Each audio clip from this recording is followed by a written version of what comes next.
चारों तरफ भयानक भूत प्रेत और चुड़ैलें घूम रही थीं। उसी डरावने संसार में एक घायल इंसान दर्द से तड़प रहा था। मुझे छोड़ दो, मुझे जाने दो, कोई बचा लो। तभी वहां एक चुड़ैल लड़की निशा पहुंचती है। उसका दिल दया से भर जाता है। बेचारा, इसे बचाना होगा। निशा अपनी जादुई शक्तियों से उसकी सारी घाव भर देती है और उसे इंसानों की दुनिया में सुरक्षित भेज देती है। तभी उसकी माँ मोहिनी और पिता भैरवनाथ वहां आ जाते हैं।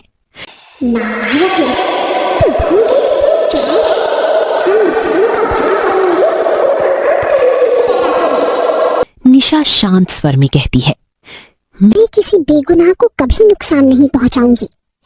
ये सुनकर उसकी माँ गुस्से में जादुई बिजली से उसे दंड देती है। अब भी इंसानों की मदद करेगी? चाहे आप मुझे जितनी सजा दे दे, मैं किसी इंसान को मारकर नहीं खाऊंगी। मोहिनी हार कर कहती है, अगर हमारी तरह नहीं बन सकती तो इस घर की नौकरानी बनकर रहे। निशा पूरे घर का काम करने लगती है।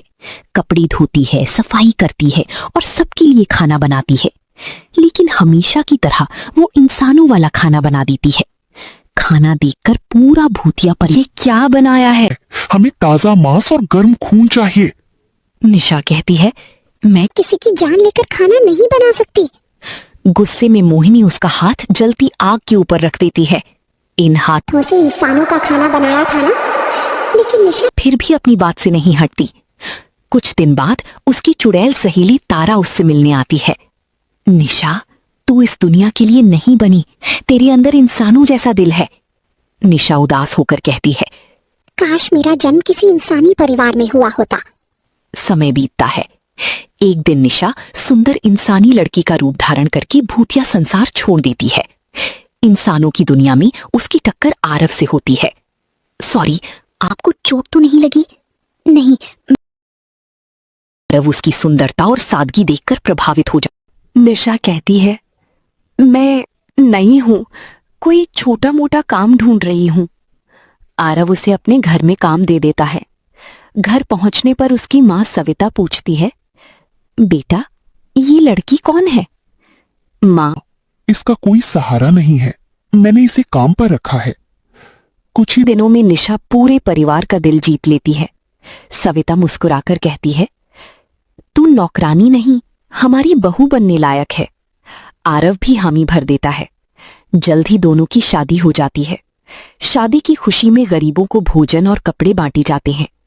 निशा सोचती है, मेरे इंसानी परिवार के दिल कितने अच्छे हैं, यहां कोई किसी को नुकसान नहीं पहुंचाता। अब परिवार उसे किसी काम नहीं करने देता, सब उसे बेटी की तरह प्यार करते हैं।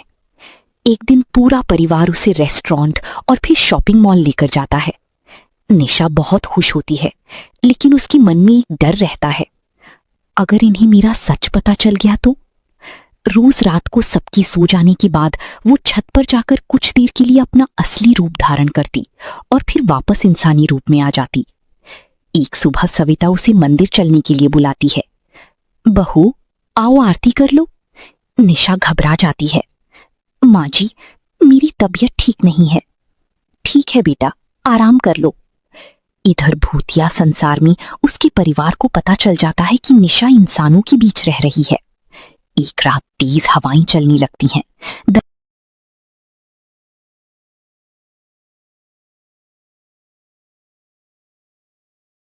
दरवाजे अपने आप खुलने बंद होने लगते हैं। भूतिया परिवार घर में आ पहुंचता है।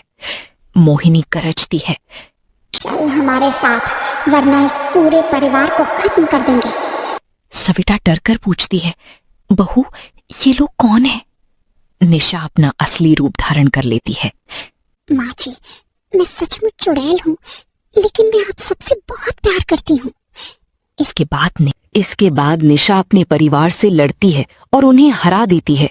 भैरवनाथ कहता है, आज तू जीत गई, लेकिन एक दिन तुझे अपनी दुनिया में लौटना ही होगा। वे सब वहां से चले जाते हैं।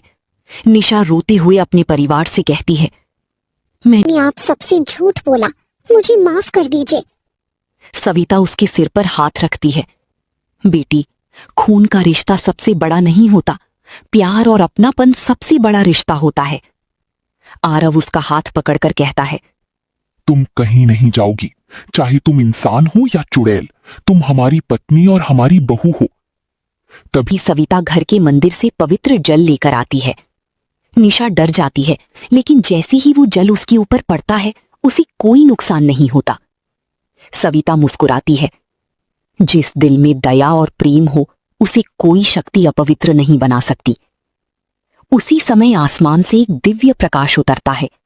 एक रहस्यमयी आवाज गूंजती है, निशा, तुमने साबित कर दिया कि अच्छाई जन्म से नहीं कर्मों से होती है।